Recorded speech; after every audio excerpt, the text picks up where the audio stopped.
Dun dun dun dun dun dun dun dun dun dun dun dun dun dun.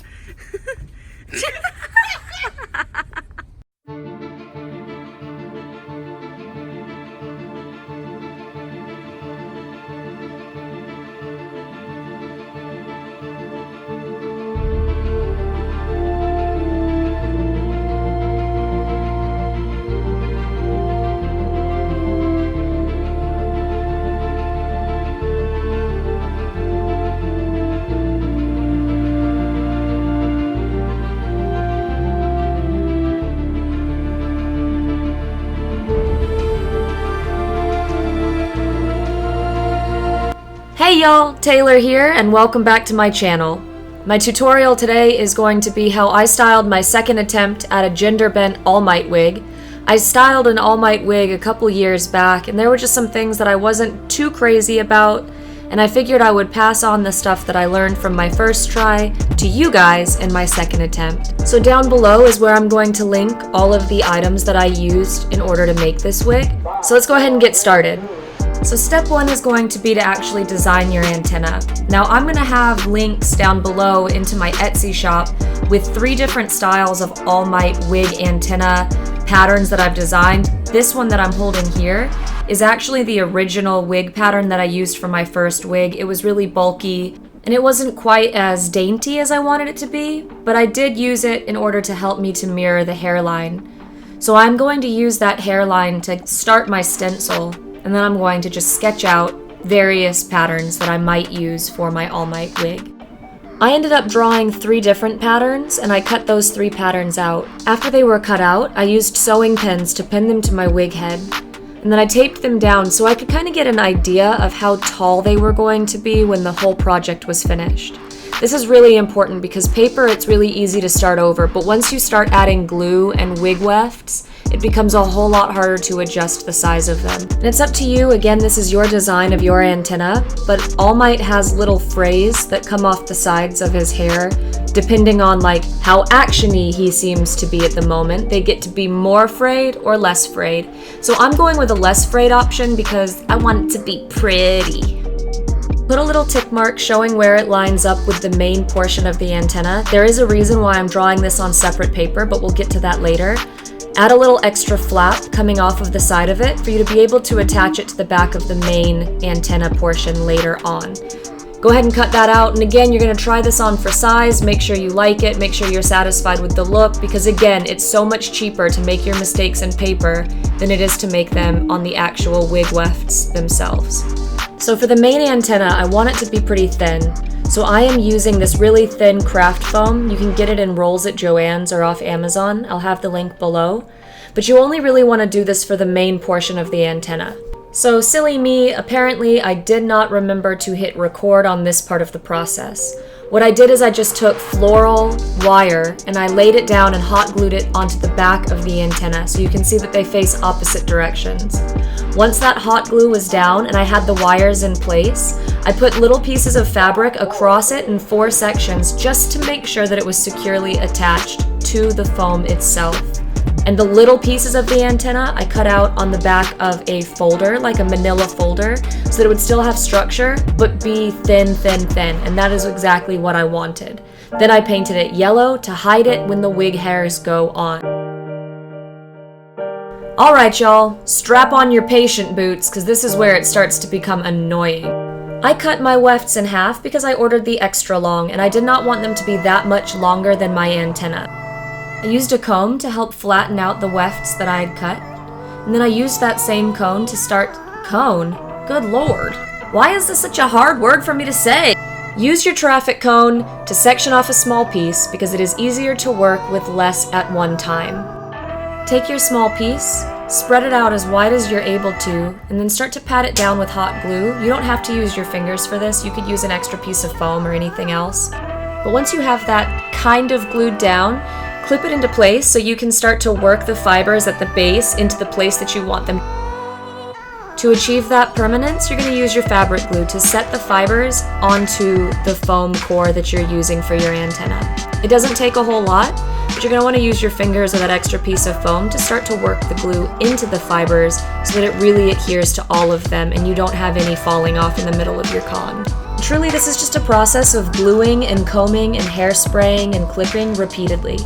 So you just keep moving it, combing it into place, clipping it, gluing it, hairspraying it, and really you're just trying to get as close a coverage to your foam piece as possible without adding so much glue that it becomes crispy or gross looking, but with enough glue that the wig fibers don't flop around when you move them. Once you're happy with that general shape and everything seems to be in the position you want it to be, you're going to grab your scissors and cut off the bottom piece of that extra weft, but still leaving enough space that you do not see any of the foam core behind the wefts themselves. Then it is just a continuation of that same process of hairspraying and gluing. The closer I get to the tip of the antenna, the less glue I use and the more hairspray I use. That way it's got more of an organic flow and less chance of it being clumpy and visibly glued down. Once that first layer of wefts is down and you're happy with the base appearance, trim it down to be the right shape and length to give it that fluffy look at the end.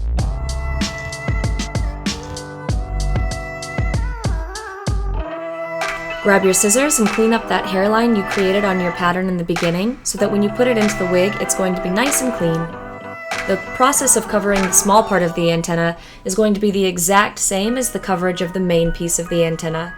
Just gluing, wefting, combing, hairspraying, cutting, crying, repeating forever and ever and ever.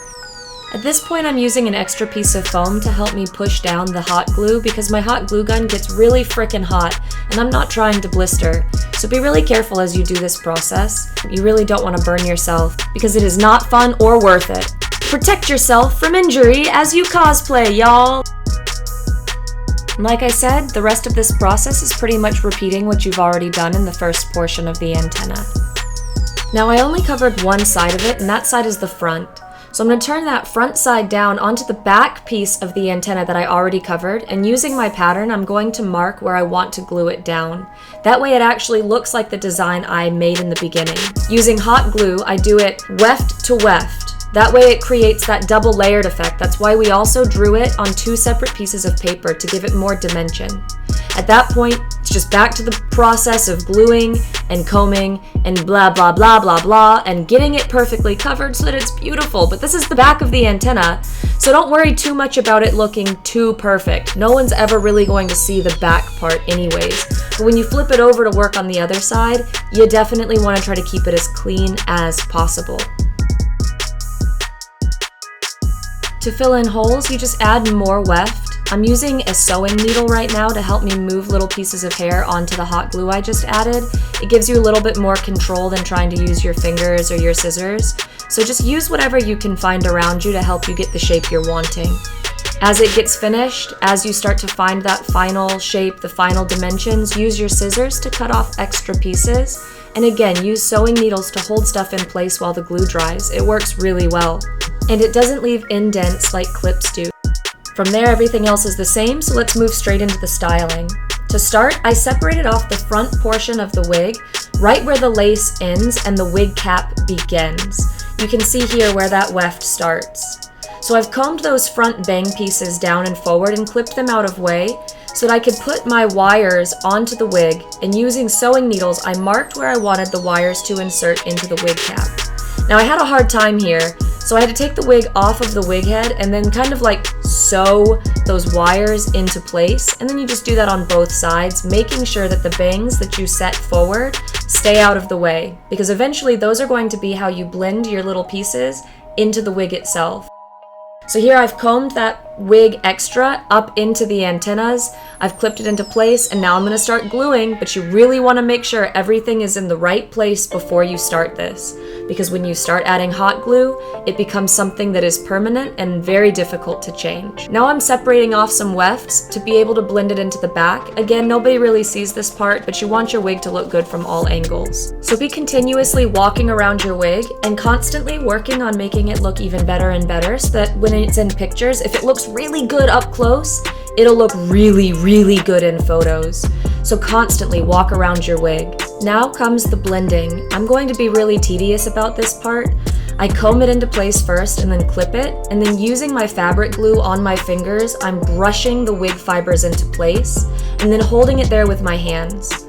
Once that is set, I use that same fabric glue behind the blending hairs, and then I'm going to use my comb to kind of push those fibers into a natural position. And voila! Look at that. That antenna is pretty well blended. There's going to be some touch-ups. I'm going to use some hairspray, some more glue, but overall, that's all it takes. You just have to gently brush and glue those extra fibers into place. Then it's the same thing on the back. I cut it into the length I need, and then using that fabric glue, I glue it onto the back, and the back is done. On to the main bulk of the styling. Now, all of my issues with my last wig were to do with the antenna. So I decided to style the rest of the wig the same way I did my last one, which was with a little ponytail, half up, half down. And I am not gonna lie to you, putting a ponytail in a wig is something that I could do an entire tutorial on, and hey, maybe I just will. But here I am with a tiny little ponytail in my wig. Now this next part moves a little quick. You're gonna grab your shears and cutting in a downward motion, you start to trim that ponytail. You start from the length you want the ponytail to end up being and trim down from there. I teased that ponytail, put the length of the wig into another ponytail, and then cutting from multiple angles, I cut it off to the length I want it to be. Using thinning shears, I added some layers into the rest of the wig. Now to cover up gaps from where the ponytail was added, I'm going to hot glue additional wefts onto the wig cap itself, but you're only going to do it in places that do not affect the mobility of the wig, so check and make sure that you're not gluing it to the elastic. Once you have enough coverage, you brush it in, trim it off, and then you go into the final styling, which for me was the sideburn. Using Got To Be Glued hairspray, I just added some really gentle spikes at the bottom there. I transfer it from my styling head onto my storage head. Ta-da! It's done! Thank you guys so much for watching. I've got more coming, so subscribe. I love you. Goodbye! There's a leaf in my outfit. Inside of your bodysuit? Yeah, a leaf got in here. How? I don't know. Where is it? No, why would it be a leaf? Have you been in seedy areas lately? What was that doing in there? I don't know. How did it get in there? I think care. All For One put it in there. Probably. Seems like part of his master plan.